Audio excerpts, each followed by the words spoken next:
пушти малолетното дете да Дигитализација, борба против корупција и јасна стратегија за пазарната економија е императив за развој на државата, посилна економија и подобар стандард. Ова се ставовите на дел од учесниците на самитот организиран од Македонија 2025, чиј фокус е економскиот раст во државата.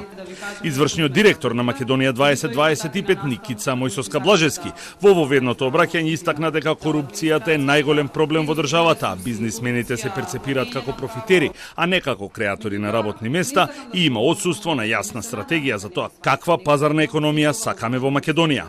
Таа смета дека инфраструктурата е клучна за развој на економијата и генерирање на средства со кои потоа ќе може да се враќа долгот на државата. Она што е најважно дека постојат разговори помеѓу владата и приватниот сектор за тоа што е приоритетно за приватниот сектор. Знаете дека многу компании, особено од специфични индустрии, се соочуваат со предизвиците на инфраструктурата бидејќи не можат брзо, лесно и ефтино да ги извезуваат своите производи. Така што мислам дека она што оптимална инфраструктура ќе им овозможи на бизнисите повеќе да извезуваат и да бидат поконкурентни меѓународно. Така што ако се следат нивните барања, тогаш ефектите ќе бидат големи и позитивни.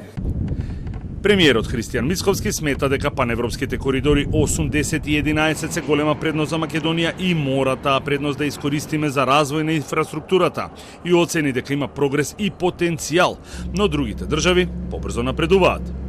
Ние не тргуваме и не разменуваме и немаме било какви односи со економии кои што имаат 6, 8, 10% или пак имаме, но сме во голем дефицит во трговијата како што се Кина, Индија и така натаму. Под предпоставка да се реализираат сите овие, а дел веќе се во процес на реализација проекти кои што ги реализираме, јас очекувам да се исполни прогнозата на Министерството за финансии за раст помеѓу 3,5 и 4% во 2025 година.